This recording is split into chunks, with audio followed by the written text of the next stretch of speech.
الحمد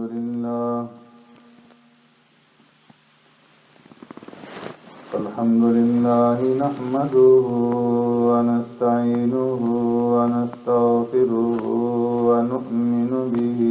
ونتوكل عليه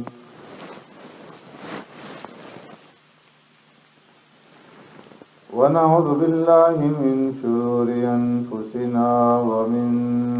سيئات أعمالنا من يهده الله فلا مضل له ومن يضلله فلا هادي له ونشهد أن لا إله إلا الله وحده لا شريك له ونشهد أن سيدنا ونبينا ومولانا محمدا عبده ورسوله أرسله الله إلى كافة للناس بشيرا ونذيرا وداعيا إلى الله بإذنه وسراجا منيرا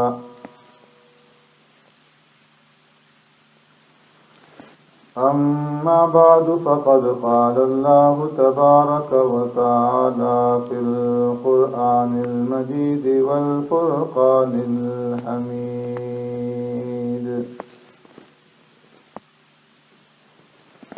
فأعوذ بالله من الشيطان الرجيم بسم الله الرحمن الرحيم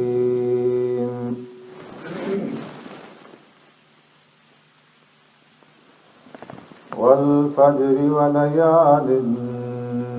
عشر صدق الله مولانا العظيم يا رب صل وسلم دائما أبدا على حبيبك خير الخلق كلهم هو الحبيب الذي ترجى شفاعته لكل هول من الأهوال مقتحم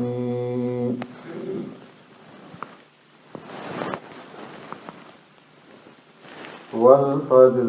قسم ہے فجر کے وقت کی ولیال عشر اور قسم ہے 10 راتوں کی آمنت باللہ و بآیاتی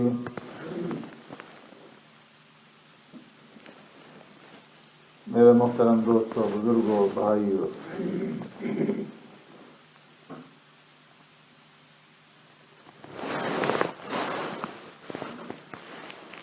یہ ذی الحجہ کا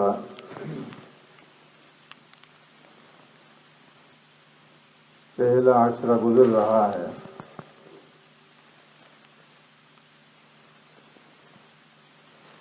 اور اس عشرے کی بہت ہی زیادہ فضیلت بیان فرمائی گئی ہے۔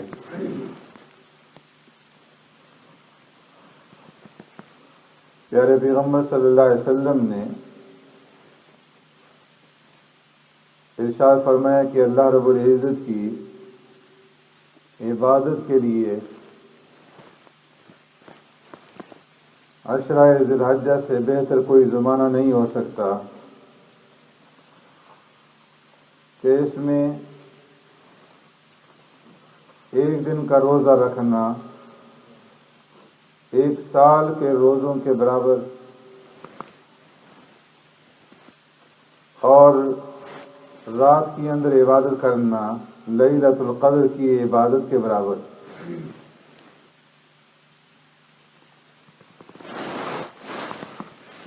قرآن کریم میں اللہ رب العزت نے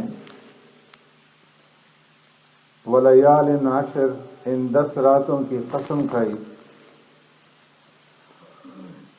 اور اس سے بھی ان دنوں کی اور ان راتوں کی عظمت اور فضیلت واضح ہوتی ہے۔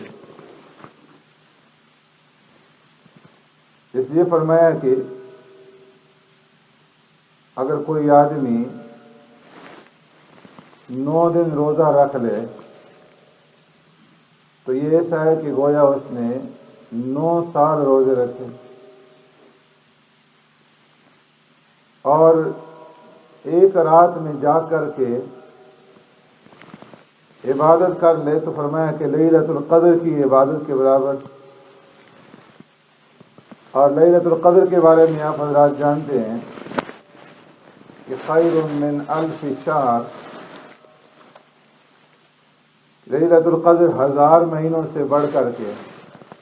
83 سال کی عبادت سے بڑھ کر۔ پھر رمضان المبارک کے مہینے میں ایک رات جو ہے وہ لیلۃ القدر کے لیے، جس کی تلاش اور طلب کے لیے آخری عشرے میں حکم دیا گیا، اور اس عشرے کی ہر رات کے بارے میں فرمایا کہ اس کے اندر عبادت کرنا لیلۃ القدر کی عبادت کے برابر ہے۔ تو اگر کوئی خوش قسمت انسان دنوں میں روزہ رکھ لے اور ان راتوں کی اندر جا کر کے حسب استطاعت عبادت کر لے تو ہر رات کی عبادت کے اوپر لیلۃ القدر کا اجر اور ثواب وہ حاصل کر سکتا ہے۔ اور آپ صلی اللہ علیہ وسلم نے ارشاد فرمایا کہ ما من ایام العمل الصالح فیها احب الی اللہ من هذه الایام العشر، کہ اللہ رب العزت کے نزدیک ان دنوں میں بندے جتنے بھی نیک اعمال کرتے ہیں، اللہ رب العزت کے نزدیک وہ اعمال بڑے ہی محبوب ہیں، اور ان دنوں کے اندر اعمال کا مقابلہ دوسرے دنوں سے نہیں کیا جا سکتا۔ جتنا ان دنوں میں اللہ کو اعمال کرنا محبوب اور پسندیدہ ہیں، اتنا دوسرے دنوں کے اندر نہیں۔ صحابہ نے عرض کیا ولل جہاد فیہا یا رسول اللہ، اے اللہ کے رسول صلی اللہ علیہ وسلم، کیا دوسرے دنوں میں جہاد کرنا بھی اللہ کو اتنا محبوب نہیں ہے جتنا ان دنوں میں نیک عمل کرنا؟ تو فرمایا ولل جہاد فی سبیل اللہ الا رجل خرج بنفسہ ومالہ فلم یرجع من ذلک بشیء، کہ ہاں دوسرے دنوں میں جہاد کرنا بھی اللہ کو اتنا محبوب نہیں جتنا ان دنوں میں نیک عمل کرنا محبوب ہے، سوائے اس مجاہد کے کہ جو اپنی جان اور اپنا مال لے کر کے اللہ کے راستے میں جہاد کے لیے نکلا، جان بھی قربان کر دی، مال بھی قربان کر دیا، اور ان میں سے کسی بھی چیز کو لے کر کے واپس نہ لوٹا، تو ایسا مجاہد اور اس کا وہ عمل جہاد اللہ کو محبوب اور پسندیدہ ہے یقیناً۔ اس لیے پیارے پیغمبر صلی اللہ علیہ وسلم نے ارشاد فرمایا کہ یہ دن بڑے قیمتی دن ہیں، فَأَكْثِرُوا فِيهِنَّ تَسْبِيحَ وَالتَّهْلِيلَ وَالتَّحْمِيدَ وَالتَّكْبِيرَ۔ اس لیے ایک تو ان دنوں کے اندر یہ عمل کرنا ہے کہ دنوں کو روزہ رکھنا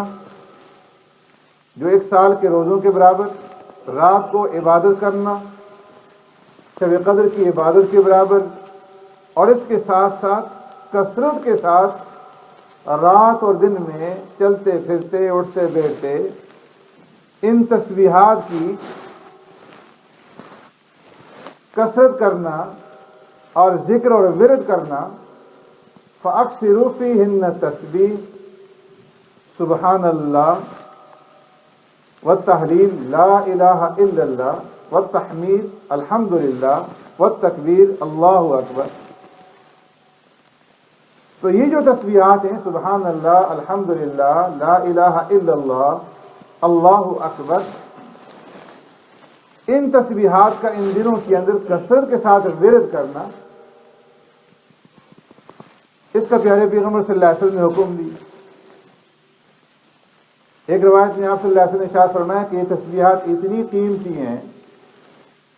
صحابہ اکرام سے فرمایا کہ تم میں سے کون ایسا ہے کہ جو اتنی عبادت کر سکے، اتنے اعمال کر سکے کہ روزانہ احد پہاڑ کے برابر وہ عبادت کر لے؟ عرض کی اللہ کے رسول، ہم میں سے تو کوئی بھی اس کی طاقت نہیں رکھتا کہ روزانہ اتنا عمل کرے کہ احد پہاڑ کے برابر ہو جائے۔ تو فرمایا تم میں سے ہر ایک آدمی اس کی طاقت رکھتا ہے، اور پھر فرمایا کہ سبحان اللہ ایک مرتبہ کہنا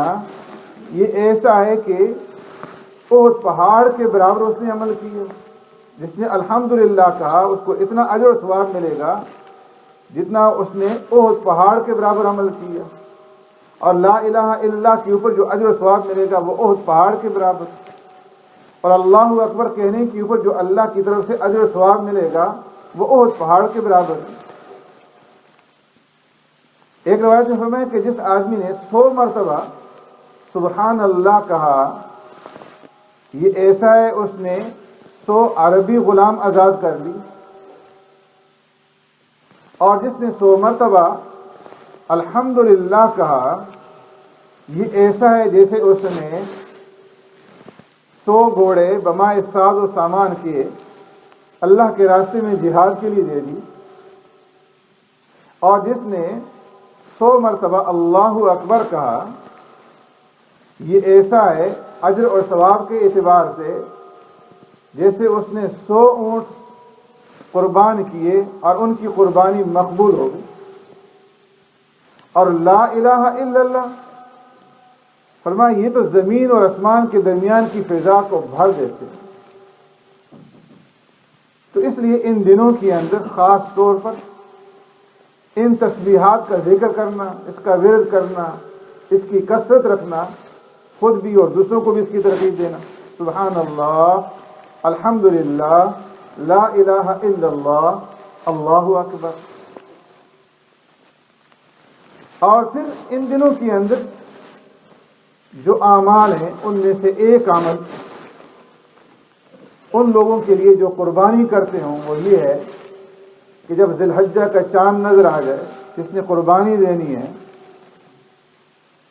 تو فرمایا کہ وہ اپنے ناخن نہ کاٹے، اپنے جسم کے بال جو ہے وہ نہ کاٹے، بالوں کو نہ منڈوائے اور ناخن نہ تراشے جب تک کہ اس کی قربانی نہ ہو جائے۔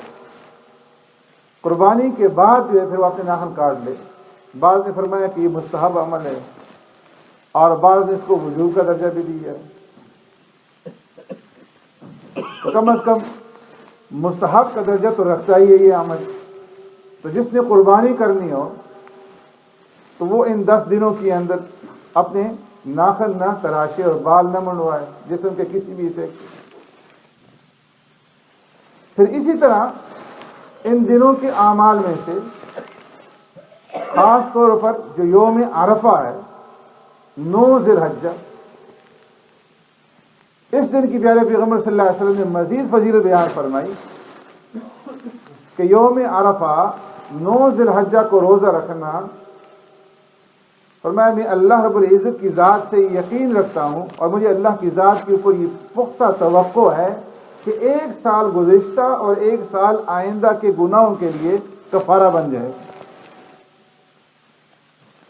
تو اگر باقی دنوں میں توفیق نہ ہو، کم از کم 9 ذی الحجہ یوم عرفہ کے دن روزہ رکھنے کا اہتمام کر لیا جائے۔ اور پھر جو عید کی رات ہے، اس رات کے بارے میں پیارے پیغمبر صلی اللہ علیہ وسلم نے الگ سے فضیلت بیان فرمائی۔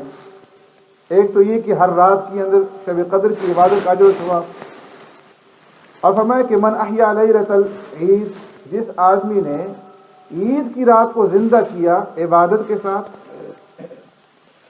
تو فرمایا جس دن سارے لوگوں کے قلوب مر جائیں گے اس دن اس انسان کا قلب زندہ رہے گا، اس دن اس کا دل نہیں مرے گا، یعنی قیامت کا دن کہ جو انتہائی وحشت کا دن ہوگا، نفسی نفسی کا دن ہوگا، اور ہر ایک انسان کے اوپر نفسی نفسی کا عالم ہوگا۔ یوم تری الناس سکارا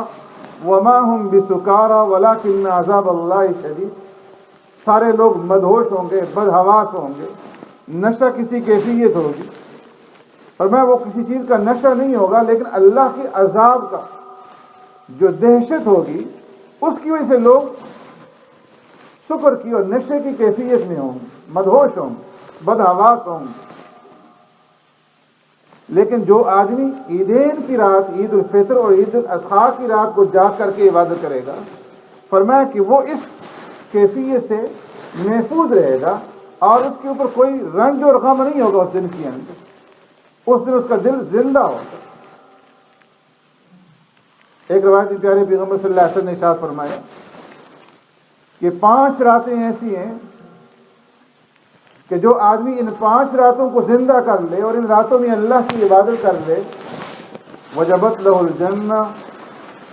ان کے لیے جنت واجب ہو جائے گی۔ وہ 5 راتیں کون سی؟ 8ویں، 9ویں اور 10ویں ذی الحجہ کی راتیں، اور 15 شعبان کی، اور عید الفطر کی رات۔ تو یہ جو 3 راتیں ہیں، یوم النحر 8ویں ذی الحجہ کی رات، پھر یوم عرفہ کی رات، اور پھر عید کے دن والی رات، فرمایا کہ یہ 3 راتیں اور 15 شعبان کی رات اور عید الفطر کی رات جو آدمی جا کر کے اللہ کی عبادت کر لے، اس کے لیے جنت واجب ہو جائے گی۔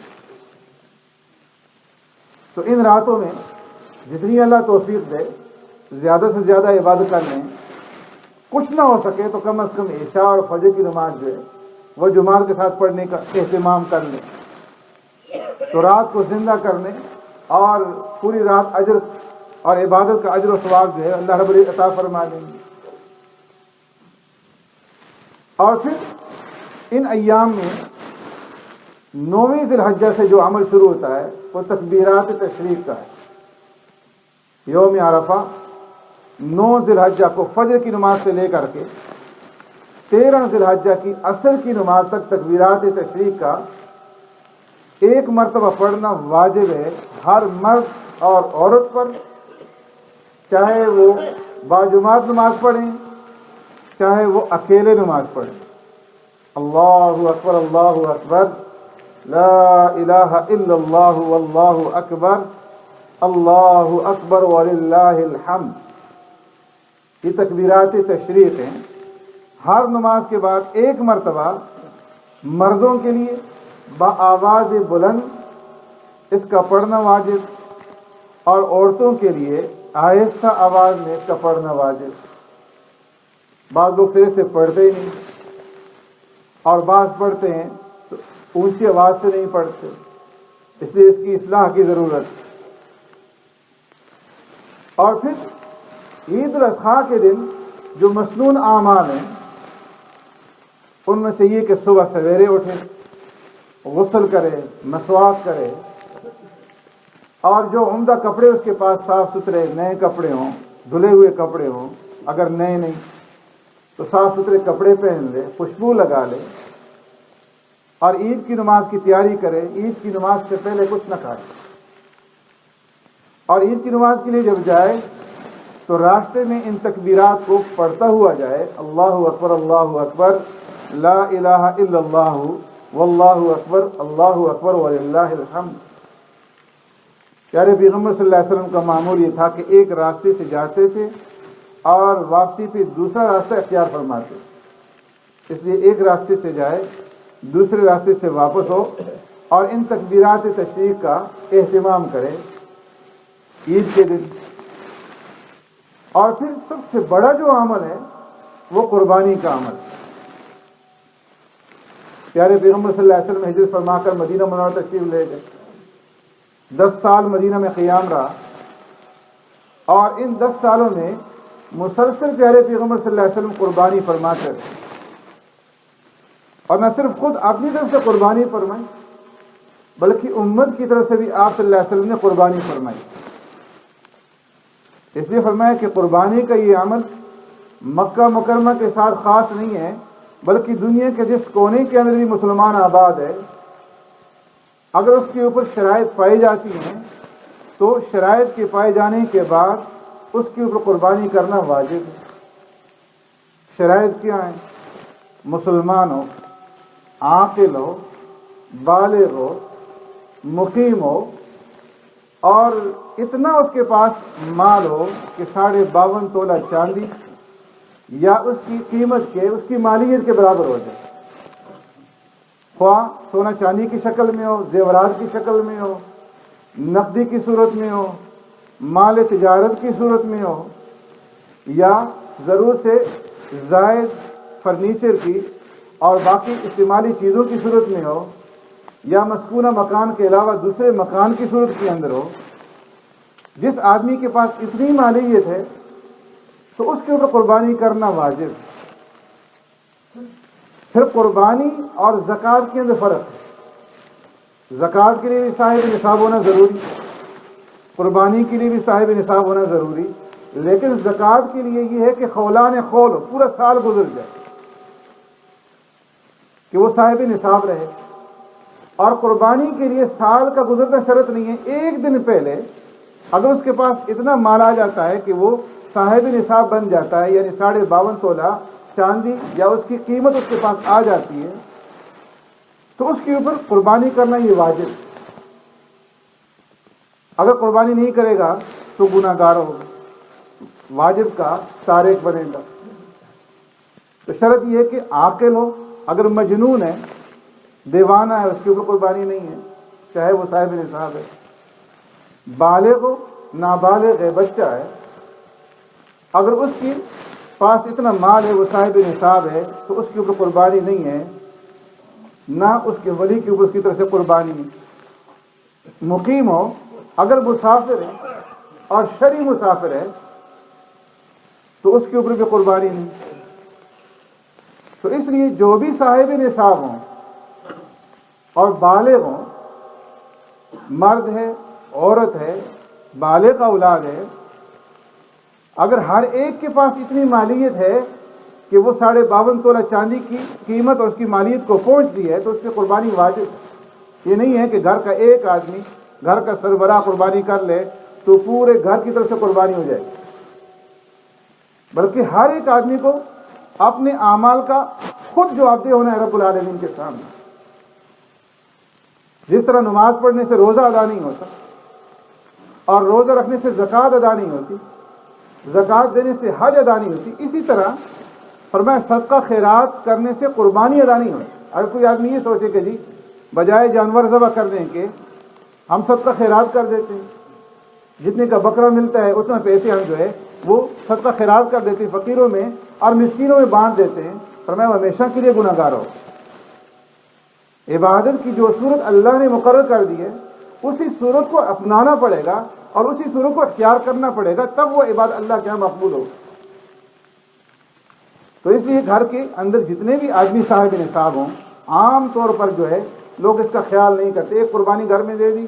سمجھتے ہیں کہ سب کی طرف سے ادا ہو. ترغیب دینی چاہیے اپنے گھر والوں کو. بیوی کے پاس اگر اتنی مالیت ہے، سونا چاندی اس کے پاس موجود ہے، بچوں کے پاس اتنی مالیت ہے، تو ہر ایک آدمی اپنی طرف سے قربانی دے. اور یہ نہیں ہے کہ ایک آدمی اگر نماز نہیں پڑھتا تو قربانی بھی نہ دے، ایک آدمی روزہ نہیں رکھتا تو تراویح بھی ادا نہ کرے. قیامت کے دن ہر عمل کے بارے میں الگ الگ سوال ہو. تو اس لیے اگر ایک آدمی ایک عمل کے اندر کمزور ہے تو دوسرا عمل کرے اور اس کے اندر کوتاہی نہ کرے. اللہ رب العزت ہمیں عمل کرنے کی توفیق عطا فرمائے.